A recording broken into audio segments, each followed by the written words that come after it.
departments, and they will be bringing a bill to establish a defense university or defense studies university. Other jurisdictions have defense studies universities who provide a lot of degrees and courses in Europe in defense matters. So I think that it is good. And Ghana has a very enviable track record in terms of our achievements in maintaining peace and security. And we believe that if we establish a defense university, it will also help raise funds for them, because many people will come here to obtain degrees.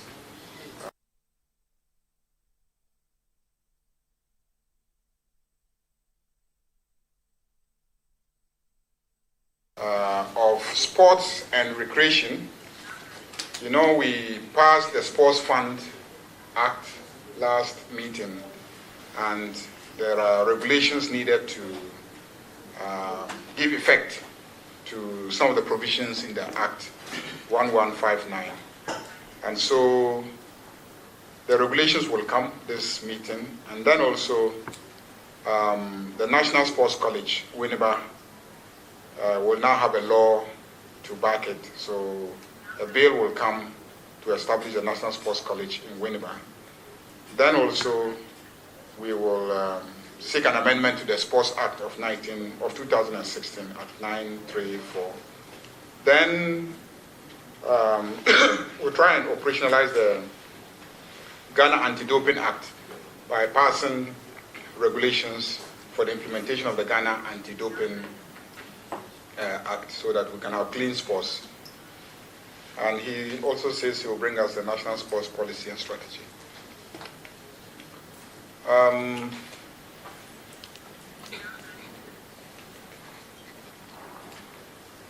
Ministry of Tourism, Culture and then Creative Arts, they will bring a bill to establish the Kwame Nkrumah Memorial Park as an authority. Then they will bring a bill to establish the Ghana Bureau of Languages also as an authority. So that's what we have for tourism.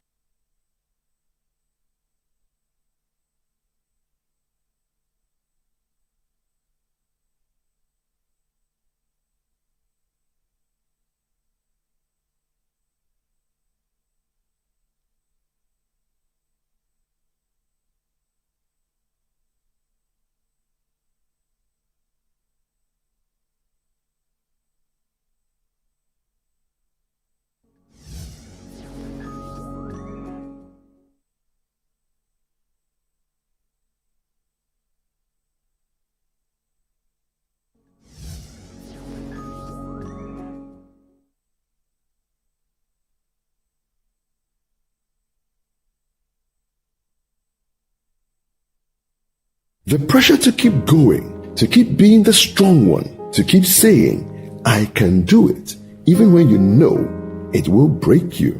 This week, we tackle the silent killer, burnout. Hello, my dear friend.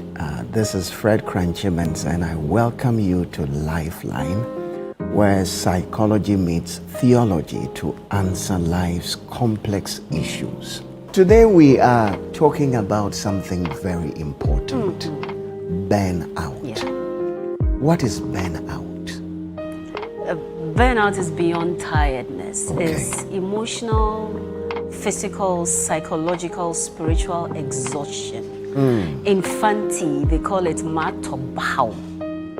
It's like a niggling thing underneath your skin that won't come out. And many people go like, but go and rest, or go and take a vacation. It goes beyond that. Join Lifeline this and every Thursday at 10 p.m. for an insightful and thought-provoking episode with Bishop Cranchimensa, right here on Channel 1 TV.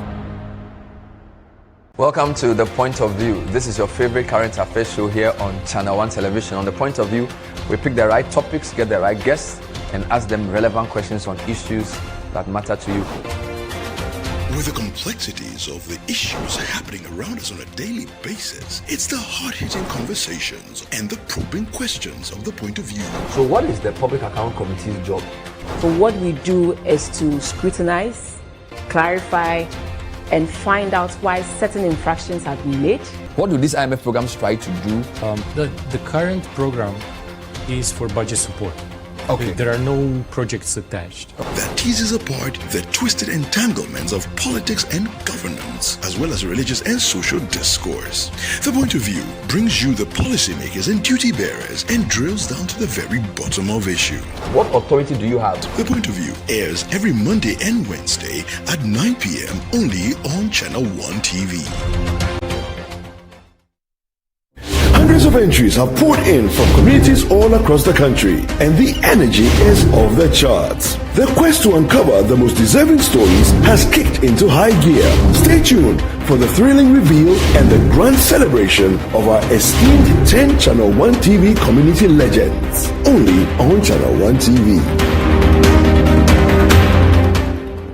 And bring out some issues from outside.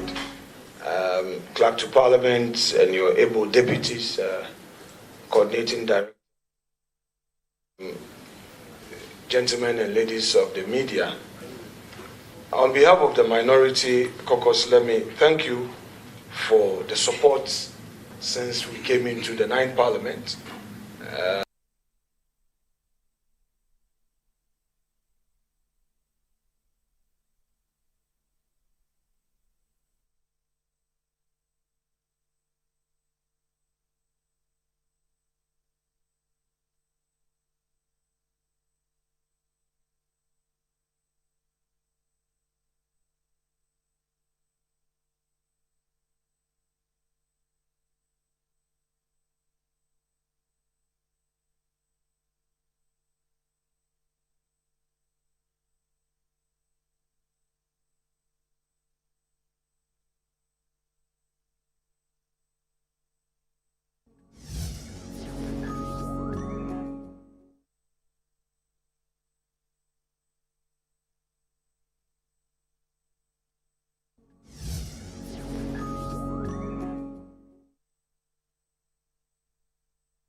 Right, so we're just bringing you pictures from Parliament where the leadership of the House is briefing the media ahead of the resumption of the House. We know that Parliament is expected to resume for the first meeting of the second session of the 9th Parliament, and the leadership of the House has taken a decision to engage the House or the media regarding what is expected to happen in Parliament going forward. So let's go back to the House. The Minority Leader now, Alexander Fenyomakin, is addressing the press. But what we saw was that people were even recruited as far back as 2017 were all sacked. And our motion to get the matter investigated by Parliament is still hanging in the balance. We pray that we're able to get Mr. Speaker's audience to fully hear us so that a body is set up to look into that matter. Cost of living and inflation. Yes, we've been told that inflation has dropped sharply. But many families are still not feeling that real relief, because if you take electricity tariffs, government so far has increased electricity tariffs up to 27%. It is huge cost to the ordinary Ghanaian. And whereas they took away the e-levy, they introduced the Dumsor levy, meaning that every liter of petrol you buy, you pay 1 Ghana cedi. So more Ghanaians are being burdened more than the e-levy that they came to repeal. So again, there isn't much relief. Ghanaians are being burdened the more. I've spoken about the unemployment situation, but let me give you the real numbers. The report is that we have some 34.4 youth unemployment rate, and this is very unacceptable. The question is, where are the jobs, given all the promises? While the NDC was quick to roll out programs on paper, we hear a Jumawura National Apprenticeship Program and Kokon Kete. Well, they are paper promises, but in reality, what are the tangible outcomes? Even if any existed, they are scanty. And this is their year 2. The honeymoon is over. They have cancelled the 1D1F. In its place, there is no alternative policy program for the private sector.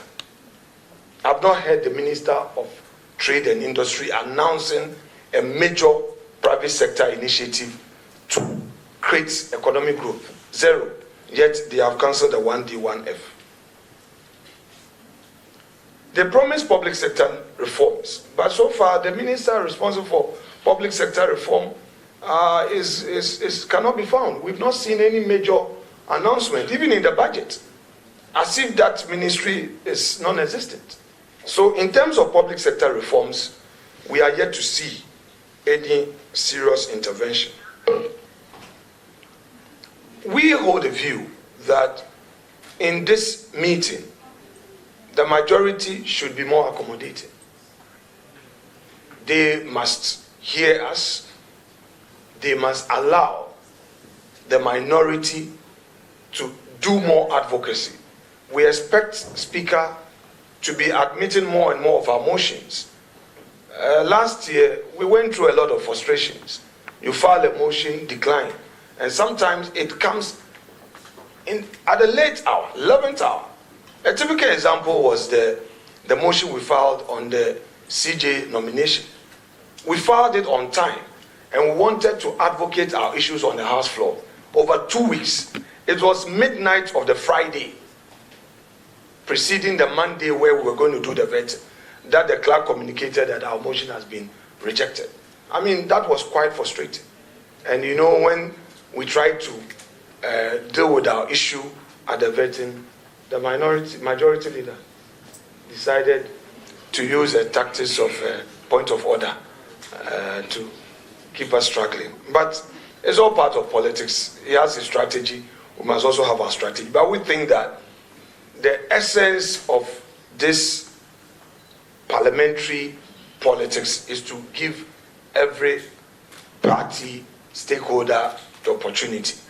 So we look forward to much more engagement on that field. To conclude, I would say that the minority has not been obstructive.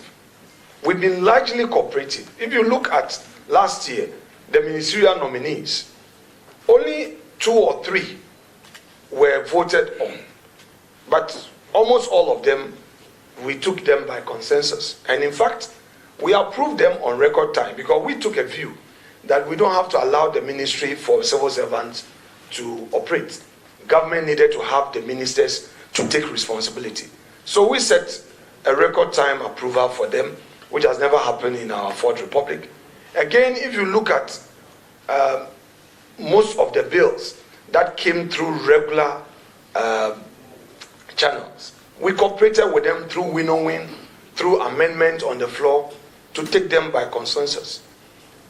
Government programs that came, we raised our critical issues, but we were not obstructive.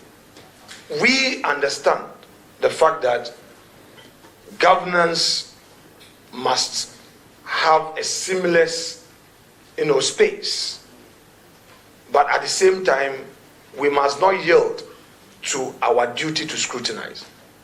I have been a majority leader before, and I know how difficult it is to run government business on the House floor. So I'll be the last person to deliberately frustrate government business. That notwithstanding, I have a duty also to democracy to hold the government to account. And that has been our work. It's not everybody will be happy with us, but we leave our records for history to judge. Thank you very much indeed. And sorry, I have to rush out because my colleagues have already taken the lead to the flag bearers' residence. Leader, thank you for indulging me. But don't throw many more low blows in my absence. I know you're a gentleman. You won't take advantage of my absence to hit me hard. At least just respond.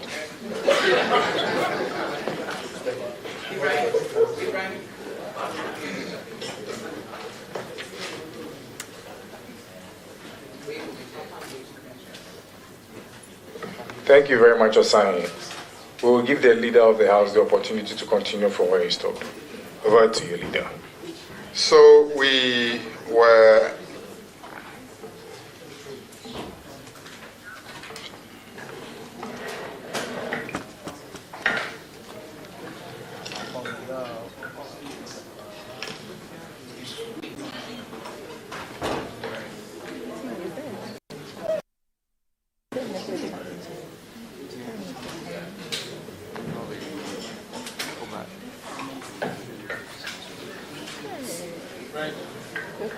Can I continue?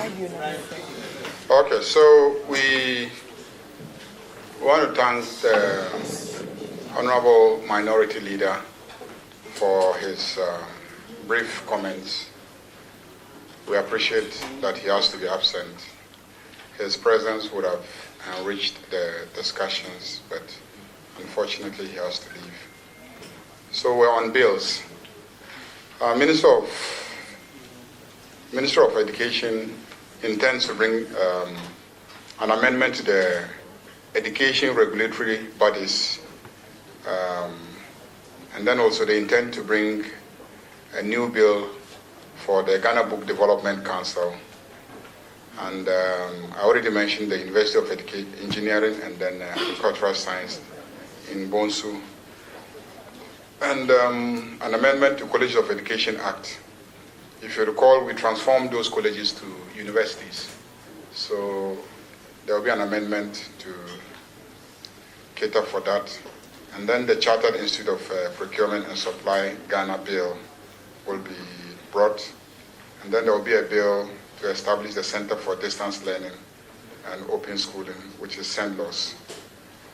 And he will bring some regulations to govern the activities of National Teaching Council, and then the National Council for Curriculum and Assessment, National School Inspectorate Authority, and the Ghana Tertiary Education Commission. They all need some regulations passed, and the minister has indicated that this meeting he will bring those regulations. The Minister for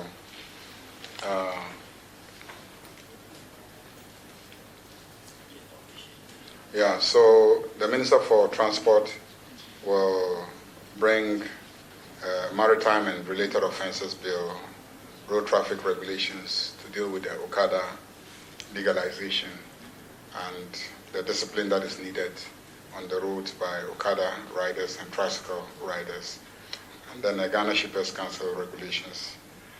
And we are changing the name of our airport from Kotoka International Airport to Accra International Airport.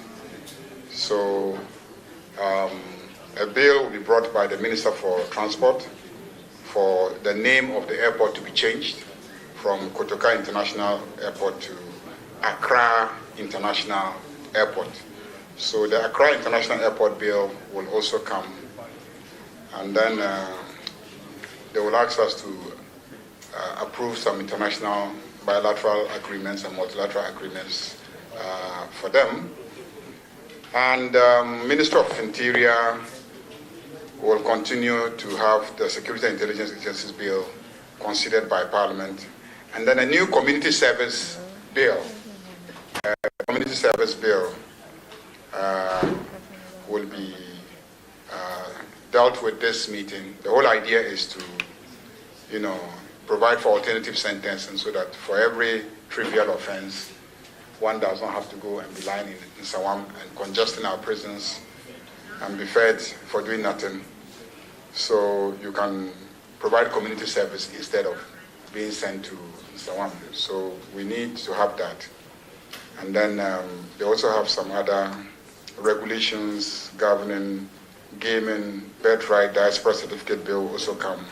Review of Extradition Act 1960 and others. So those are the programs of the Ministry of Interior. And the Ministry of Communication has so many things that they hope to bring. But we will wait, because the indication I got from him from our meeting yesterday was that he's at the concluding stages of drafting those bills. My sense is that they may not come this meeting, so I will not bore you with all the details, but there are so many bills that, about 10 bills that he intends to bring. Some of them are new proposals, others are revision of old legislation that have been with us. Some of them were passed 25 years ago, and the IT sector has been changing. And so legislation needs to be updated to meet the changing landscape of IT and communication technology. So he's revising all this legislation, virtually overhauling the entire regime, and he will be bringing those ones as and when they are ready. And then the last is the Attorney General, and the Conduct of Public Officers Bill will be brought by the Attorney General. The Conduct of Public Officers Bill, it was approved by Cabinet, but also know that there are aspects of the Conduct of Public Officers Bill that are constitutional matters. So they are also, I believe, part of the report and recommendations of the Constitutional Review Committee. Then we have a proposal to pass a new Economic and Organized Crime Act, trying to modernize the existing EOCO and provide it a legislative regime that address some critical financing issues that they face. Then, of course, the Legal Profession Bill, which will complement the Legal Education Reform Bill. The Legal Education Reform Bill will set out a whole program of how you now become a lawyer.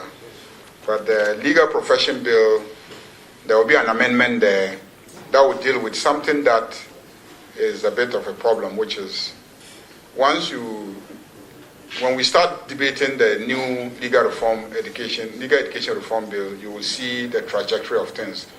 But in it is some requirement of quality assurance in terms of the law degrees that are coming from universities.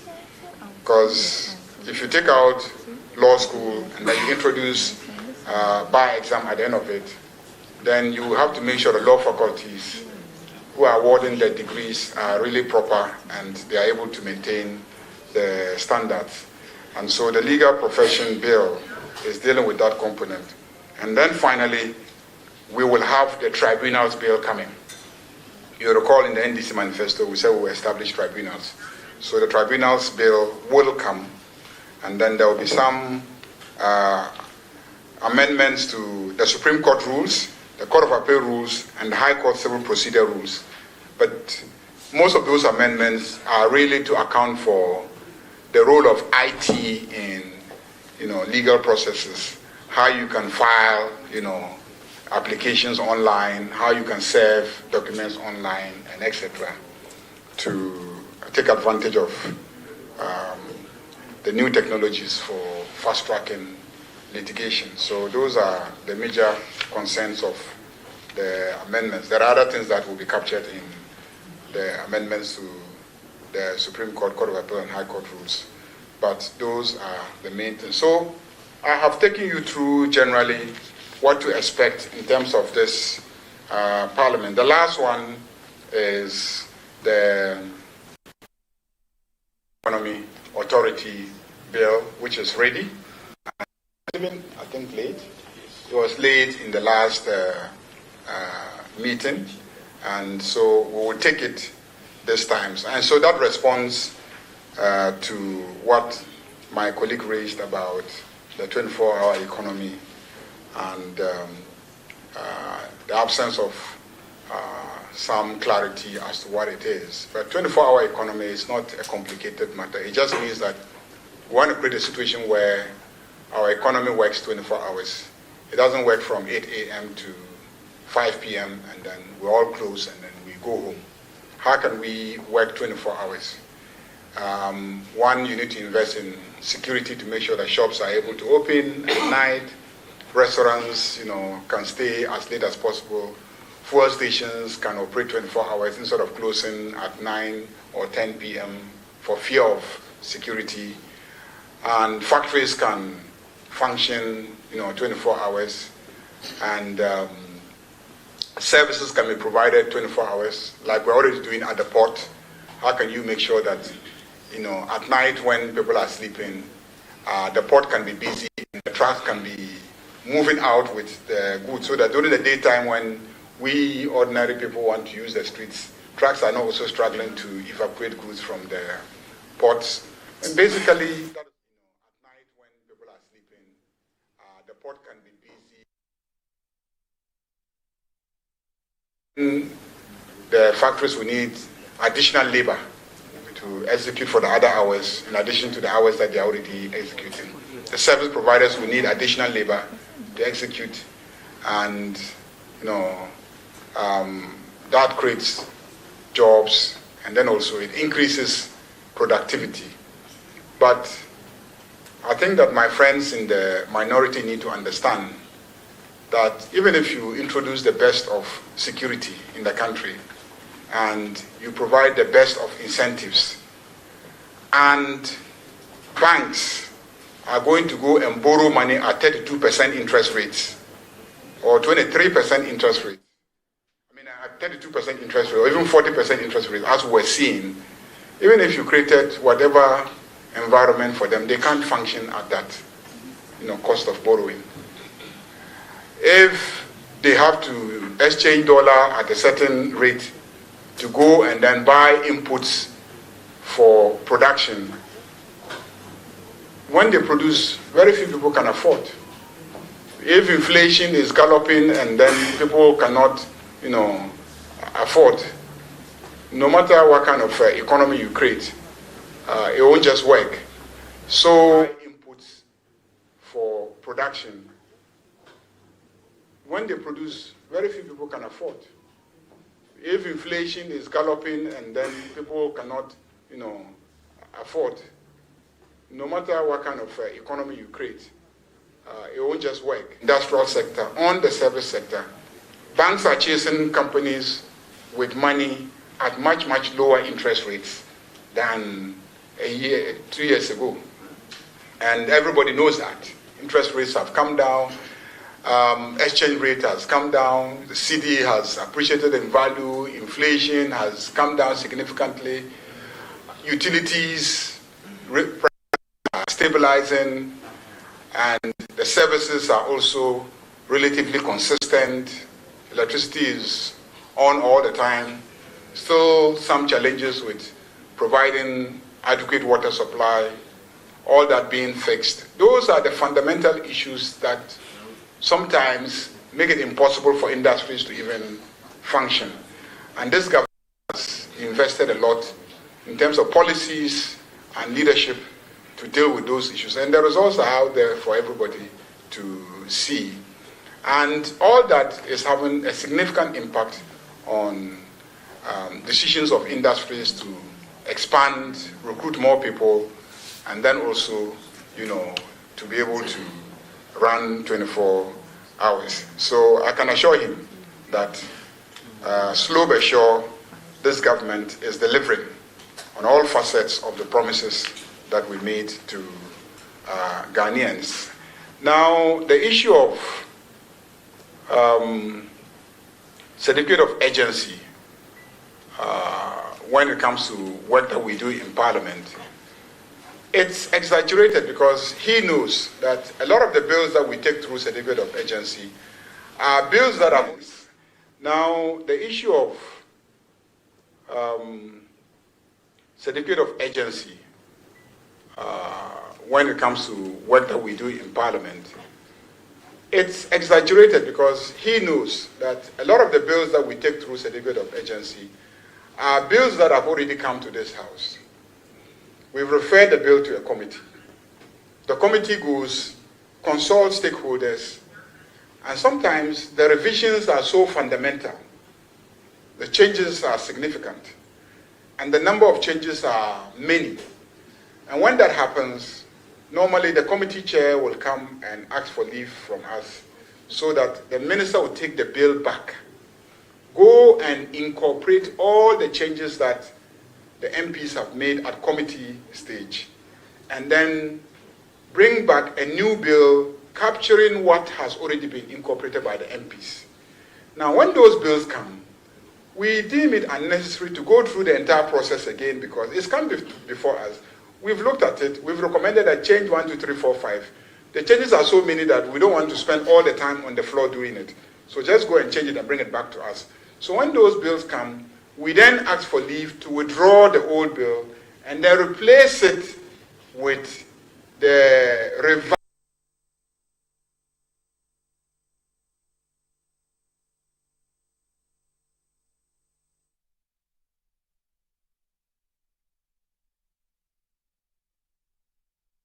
back, we're satisfied, so we took it through certificate of agency. So when you present to the public as if we are not diligent, we don't pay attention to the work that we've been asked to do, and so we rush things through, it's not true. It's not, and it's not fair to the records. And this is not the first time we're doing this. This has always been the practice of this House. I put out a press statement, and I pointed to not less than 52 or 56 bills that were passed under certificate agency when he was leader. So I don't see why today you would make so much noise about passage of bills through certificate agency. Even today as we sit, I'm in serious negotiations with the Minister for Justice and Attorney General because the legal profession, the Legal Education Reform Bill, during recess, the MPs were busy working on it. They consulted all stakeholders, all the law schools in this country, the Bar Association, everybody. They came with quite significant visions of the proposal coming from government. So they've taken it back to the Attorney General that he should incorporate all the things that the Bar is saying, the law schools are saying, the deans are saying. And so the AG today is pleading with me that let me come and withdraw the old one and introduce the new one that has all the revisions. And I'm saying that Afanya is kicking against certificate of agency bill. So bring it and let's go through it that way in the chamber. So that is what it is. It's not as if we're doing a lousy work. In fact, the committee met for several days, during recess. I'm sure some of you covered their proceedings. So I know that they worked. So we don't just, fast track bills and not give it the level of attention that is needed. On that note, let me thank you for listening, and we'll give you the opportunity to ask questions. We're supposed to start sitting at exactly 12, and I'm not sure I'm even prepared, but we have just 25 minutes to wrap up this so that we can be in the chamber to start the House. So thank you very much. Thank you very much, Leader. We will now take questions. You indicate your interest when recognized. You introduce yourself by mentioning your name and the media house you represent. Please, let's keep the questions very concise. Emmanuel Akoli. Thank you. My name is Emmanuel Akoli of TSMF. Leader, you made reference to about 300 outstanding questions from the previous meeting. May I know steps being taken by leadership to reduce the number of outstanding questions, since some questions may lose their relevance when the time comes for them to be answered? My last question is about the State of the Nation address by the President. Even though it may not be in your domain to fix the date for the program, may I know if you can give us some idea about when this will take place? I mean, the State of the Nation address. Thank you.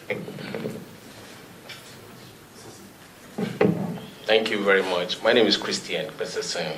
I report for the Insight and Natural Resources News. Leader, you so eloquently spoke about the 24-hour economy.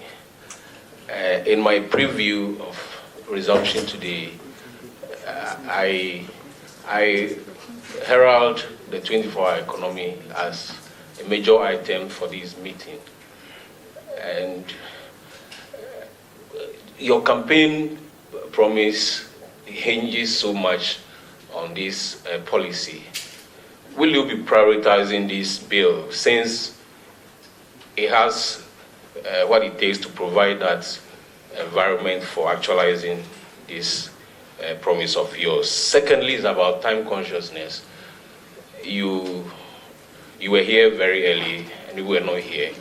It reflects so much in attendance to the chamber business, especially when the House suspends the speaker say 30 minutes.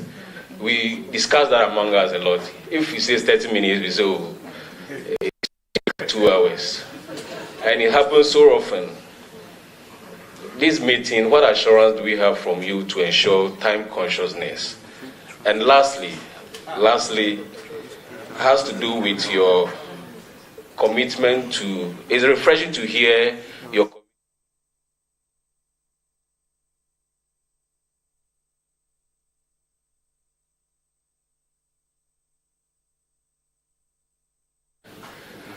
2022-2023 report for PIAC featured so much on the other paper, and it never got taken to the if Parliament was dissolved. And so for me, it's refreshing to hear your commitment about ensuring that these reports from our public institutions are taken, because that is where the citizens will get to know Parliament's interest. Thank you. Question at a time. Kofedu. Thank you very much, Doc. Leader, my name is Ernest Kofedu. Kofedu. Thank you very much, Doc. Leader, my name is Ernest Kofedu. I report for Daily Guide newspaper. I had wanted to ask.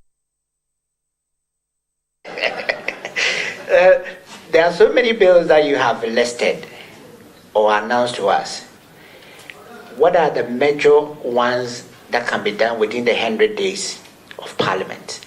And I was expecting you to account to us at the last session the things that you promised us and the deliveries that you have made. Specificity, those ones that you have been able to achieve and those you couldn't. How are you going to also deal with challenges of the last session, respect to quorum issues, debates, walkouts, and other things? How best can you address this in this session? Thank you. Kweku. My name is Kweku Sechidan, so I work with GhanaMPs.com. Leader, I just want to find out if we are reverting back to the morning sitting, or in this section we'll have the afternoon sitting. Thank you.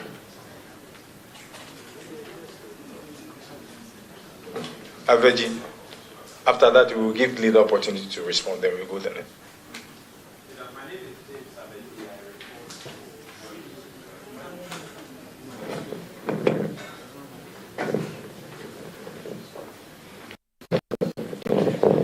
My name is James Aveji. I report for Joy News and Joy FM. Leader, one key incident that got all of us worried, including Parliament and the public, has been the incident of the vetting night, which the Speaker himself in his statement said has tarnished the image of Parliament, and formed a committee to look into that.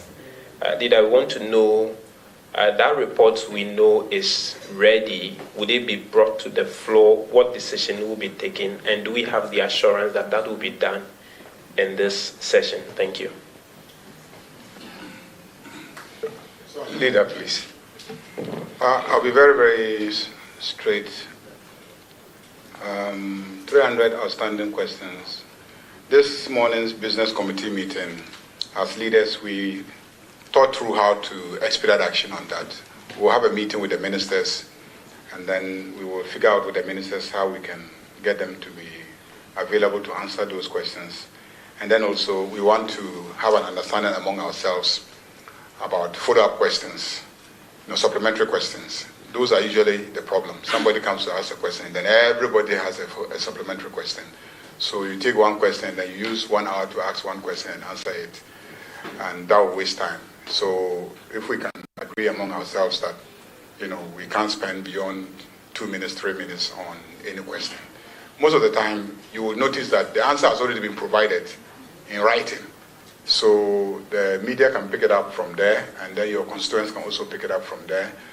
And we give the questioner, the MP, an opportunity to ask it orally. The minister should just give basic highlights of the answer. The other thing that we can do is to also restrict ministers to how much space you can use to answer a question. Because sometimes you ask a minister a question and he will use 5 pages to answer the question. 3 pages are background.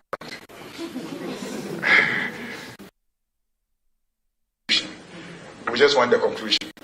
So, and then also the MPs, ask one straight question. Don't ask 5 questions in one and then force the minister to write a comprehensive report. So those are the things that we discussed this morning as mechanisms to be used to have questions expedited. In some jurisdictions, questions, it doesn't take 2 minutes and the question is done. Same way with statements, you can't bring a statement that is more than 3, 4, 5 minutes, and comments on it cannot exceed another 3, 4, 5 minutes, and then many people get the opportunity to. And then also, they actually use restrictions on number of questions that any MP can ask in any meeting. So this meeting, you have only 2 questions, so choose 2 of the most critical questions in your constituency and ask. You can't come every morning that you're asking a question, because that also drags ministerial time. They have to leave the work in the ministry and every day be, queuing to answer questions, and that's an issue. So now I can't tell you when. It depends on the president and his team and when they are ready. But we are here, so when they are ready, we are ready. 24-hour economy, definitely we're going to prioritize it.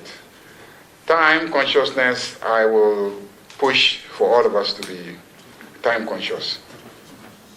Suspensions, and when we resume, that one is speaker's matter.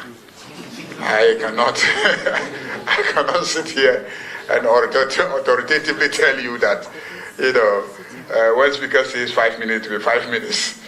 I'll be sitting there at the 5 minutes time, but whether he will come back 5 minutes depends on why he went on the suspension. Yes, we'll take the reports and then make sure that reports don't stay by, with the Parliament. In fact, I am insisting, and this morning the clerk was here, I insisted that, committee chairpersons must. And so we're going to forcefully schedule committee chairpersons, and they must come and take their reports on those days. Otherwise, sanctions would be implemented. And we made that very clear at business committee meeting today.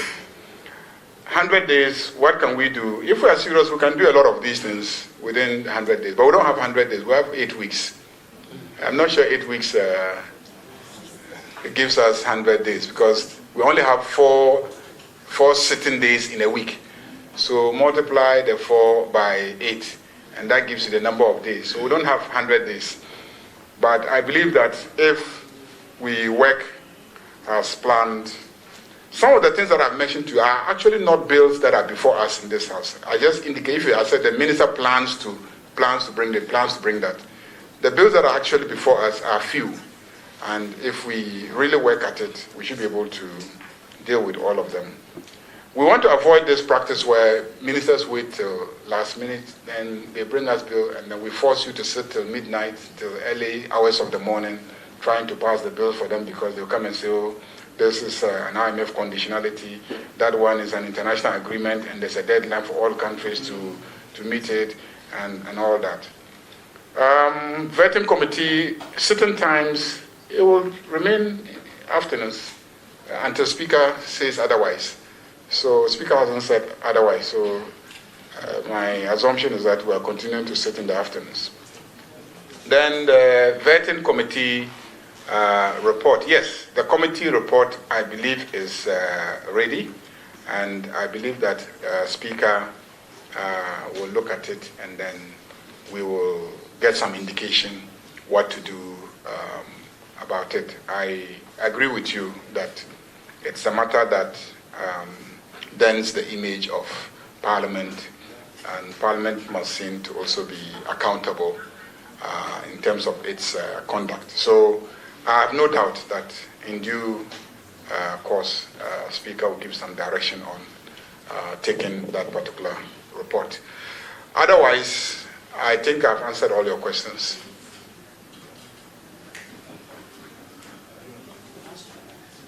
Okay, Val. Yeah, some of the questions were not answered about the challenges that you faced in the last session. Issue of quorum was a major issue on the floor of Parliament. Walkouts and others. How are you going to deal with this in this session? I don't think there was an issue of quorum. The minority was mischievous. At all times, they will get up and say, there's no quorum, there's no quorum. It's a drama of the House. Anytime I needed the numbers, I got the numbers, if you recall. Anytime I needed the numbers to pass anything, within a short time, the numbers will be in the chamber. But my friends on the other side, when they see that they are not sitting in the chamber, they will start making noise. There's no quorum, and where are your people, and etc. You can't find your people to do business. But ultimately, the business will be passed. So we encourage the MPs to sit in the chamber and do work. But also, we must appreciate the fact that all the work is not in the chamber. A lot of work is also outside the chamber. And then also a lot of constituency work is even outside the building, in the ministries and agencies, following up on issues concerning one's constituency.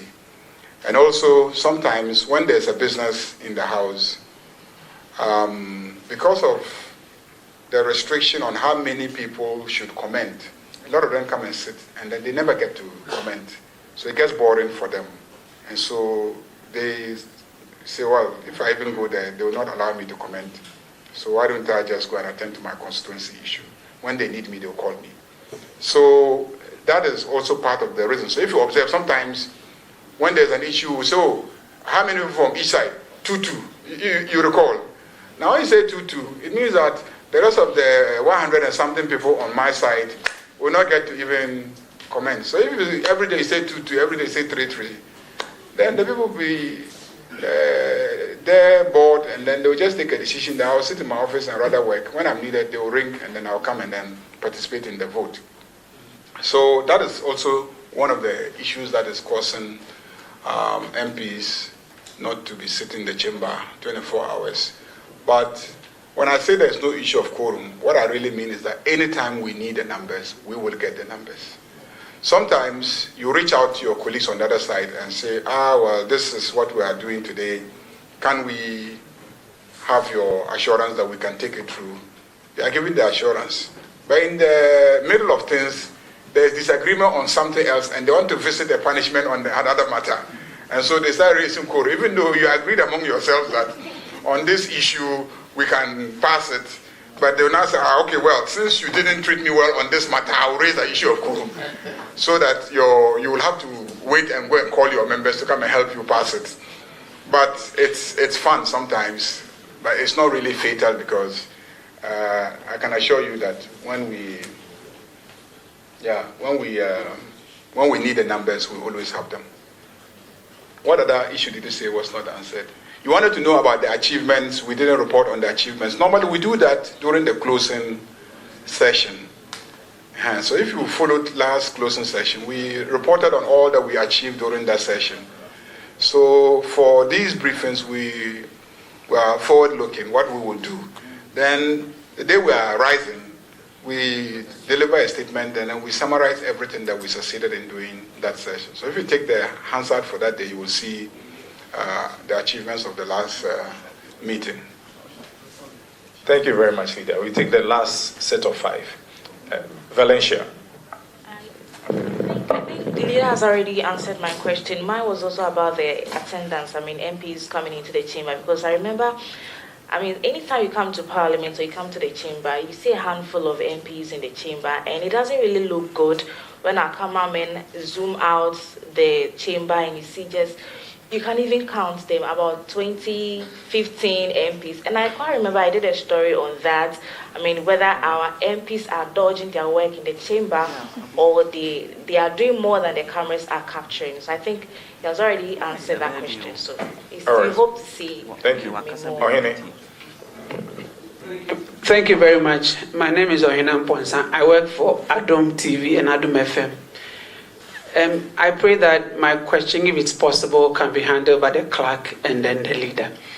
So Parliament has rules that are applied to actions and inactions of parliamentarians. In the past, we have seen some actions or some acts of MPs. We come to the chamber, it's announced, committee like that. What are we doing, Mr. Clerk and Leader of Government Business? Thank you very much. Like that, what are we doing, Mr. Clerk and Leader of Government Business? Thank you very much. Prince.